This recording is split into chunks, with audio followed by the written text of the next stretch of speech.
और चलिए जाग उठा भारत की शुरुआत करते हैं और सबसे पहले खबर आपको बताएंगे संभल से, जहां देखिए संभल में लगातार सनातन के पदचिन्ह मिल रहे हैं। वो कैसे, अब आप कहेंगे। दरअसल वहां पर एक ऐतिहासिक बावड़ी मिली है और ये मिला है एक खाली प्लॉट की खुदाई के दौरान। ये 250 फीट गहरी बावड़ी है और यहाँ पर देखिए बुलडोजर एक्शन भी लगातार जारी है। पुनीता, बिल्कुल यही नहीं रितु, दूसरी तरफ एएसआई की जो टीम है वो लगातार प्राचीन मंदिरों और तीर्थों का जो है वो सर्वे कर रही है। और इसी के साथ आपको बता दें कि लगातार जिस तरीके से सनातनी निशान मिल रहे हैं, ये साबित हो रहा है कि संभल सनातन संस्कृति का एक प्रमुख केंद्र रहा है।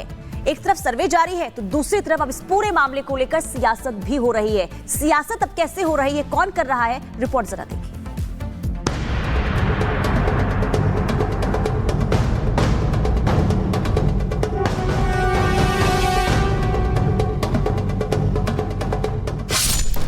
जमीन की खुदाई,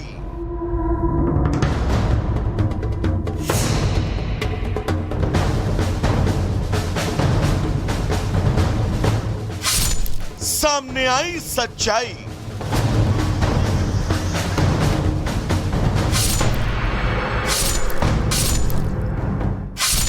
संभल में सनातनी सच।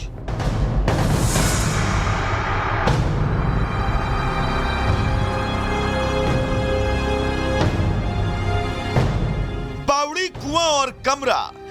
संभल में बीते 14 दिसंबर से जारी खुदाई में कुछ न कुछ मिलता जा रहा है। कई दबे रहस्यों से पर्दा उठ रहा है। पहले मंदिर मिला, फिर कुएं मिले, तो अब जमीन के नीचे 150 साल से भी ज्यादा पुरानी बावड़ी, भवन का स्ट्रक्चर, सुरंग मिली है। 21 दिसंबर को जब बावड़ी की खुदाई हुई तो किसी को इस बात का अंदाजा नहीं था कि जमीन के अंदर भवन मिलेगा। लेकिन जैसे जैसे खुदाई होती गई, देखने वालों की आंखें फटी की फटी रह गई। संभल में सनातनी सच जमीन चीर कर बाहर आ रहा है। न सिर्फ सनातन के सबूत मिल रहे, बल्कि इन सबूतों को सनातन विरोधियों ने कैसे जमींदोज किया, इसके भी सबूत मिल रहे हैं।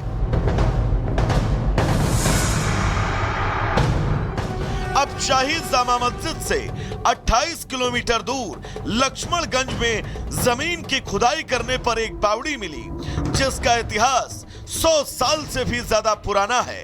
लक्ष्मणगंज में शनिवार की शाम खुदाई शुरू हुई तो बावड़ी का अस्तित्व नजर आया। रविवार को पूरे दिन खुदाई हुई। इसमें अब बावड़ी के अंदर बने कमरे नजर आने लगे हैं। यहाँ पर खुदाई का काम शुरू किया गया तो इस तरीके से सुरंग नुमा जो रास्ता है वो प्रशासन को नजर आया। थोड़ी और खुदाई की गई तो पता लगा कि पास में 3 से 4 कमरे छोटे छोटे जो है वो दिख रहे हैं। ये सुरंग है, इस सुरंग का भी रास्ता आगे किस तरफ निकलता है वो खुदाई के बाद साफ तौर पर सामने आएगा। लेकिन जो कमरे हैं वो कमरे इस तरीके से हैं। देखिए, पुराने जमाने में जिस तरीके के पिलर्स और नक्काशी होती थी, हूबहू वैसी ही पिलर और नक्काशी यहाँ पर है। ये रास्ते अलग अलग जगहों पर जाते हैं। सामने एक रास्ता अलग जा रहा है और उस तरफ देखेंगे तो वो रास्ता अलग जा रहा है। और यहाँ पे आप देखेंगे छोटे छोटे जो आले हैं वो आपको इस तरीके से नजर आ जाएंगे। अंदर तमाम सीढ़ियां हैं, पत्थर हैं और इसी तरीके के छोटे छोटे कई कमरे हैं। डीएम और एसपी ने मौके पर पहुंचकर स्थिति देखी और बांके बिहारी मंदिर का भी जीर्णोद्धार कराने की बात कही। किसी भी वाटर बॉडी पर किसी को अतिक्रमण करने का अधिकार नहीं है। यदि किसी ने किया है तो थ्रू प्रॉपर नोटिस दे करके उसको हम 100% अतिक्रमण मुक्त कराएंगे। बहुत कुछ हमें इसके बारे में अभी क्योंकि अभी संज्ञान में ही आया है तो लगभग 150-200 वर्ष पुरानी बताते हैं। तो एग्जैक्टली तब बता पाएंगे जब इसका कोई डॉक्यूमेंटेशन निकलेगा या जिनकी ये बावड़ी थी उनसे भी हम चर्चा करेंगे कि आपके पास यदि कोई डॉक्यूमेंट है तो आप भी बताएं। संभल के क्षेमनाथ तीर्थ मंदिर परिसर में एक और कूप मिला। महंत और श्रद्धालुओं ने खुदाई कर इस कूप का पता लगाया। संभल में बावड़ी और कूप मिलने पर विश्व हिंदू परिषद के नेता सुरेंद्र जैन ने कहा कि संभल में तो पग पग पर हिंदू समाज के स्थान है।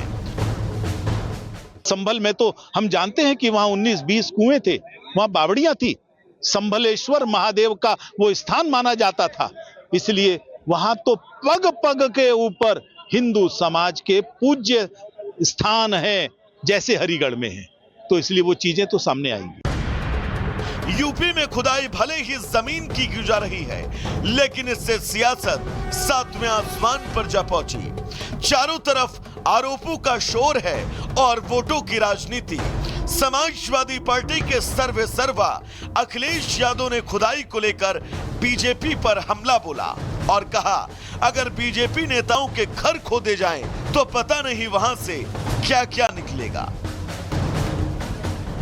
भाजपा के नेताओं के भी घर खुद जाएं तो न जाने क्या मिलेगा उसके अंदर। हमारा आपका घर खुद जाए, पता नहीं क्या मिलेगा। ये धरती कब से है? ये धरती 1 लाख साल से, और मनुष्य कब से आ रहे, कब से जा रहे हैं। तो कहीं खोद दो कि क्या न मिल जाए वहां पर। संभल में सनातन के दुश्मनों ने जो जुल्म ढाए, उनके गुनाह अब खुदाई से सबूत बनकर निकल रहे हैं। संभल की धरती अब बोल रही है और सनातन की राह खोल रही है।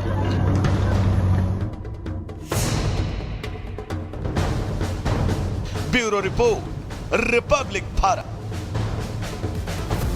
तो देखिए, जो विवाद हुआ था वो हरिहर मंदिर के सर्वे को लेकर के शुरू हुआ था कि वहां पर मस्जिद है या फिर मंदिर है, और इसके बाद विवाद खड़ा होता हुआ नजर आया। लेकिन अगर जिस तरीके से अब जगह जगह यहाँ पर सनातन के पदचिन्ह मिल रहे हैं, ये साफ होता जा रहा है कि हरिहर मंदिर ही नहीं, हर जगह पर हरि के कर्ण यहाँ पर नजर आ रहे हैं। अब संभल में सनातन के सबूत क्या कुछ मिले हैं, चंदौसी में क्या कुछ मिला, आपको बता देते हैं। 152 साल पुराना मंदिर मिला है। इसके अलावा पुरानी बावड़ी और 2 कमरे मिले हैं। साथ ही साथ आपको बता दें, विशालकाय पीपल का पेड़ भी मिला है, जिसका सनातन धर्म में बहुत ज्यादा महत्व होता है।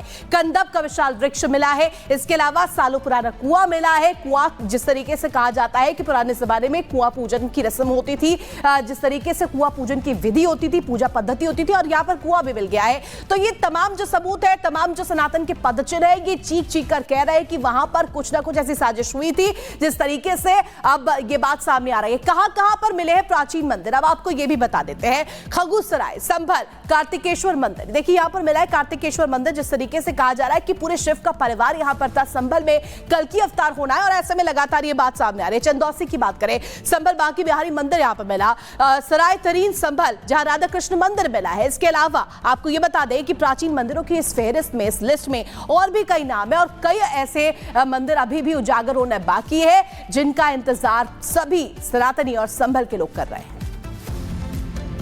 चलिए आगे बढ़ते हैं और अब बात कर लेते हैं संसद परिसर में हुई धक्का मुक्की मामले की, क्योंकि ये पूरा मामला जो है गंभीर होता जा रहा है। बीजेपी और कांग्रेस आमने सामने खड़ी हो गई है।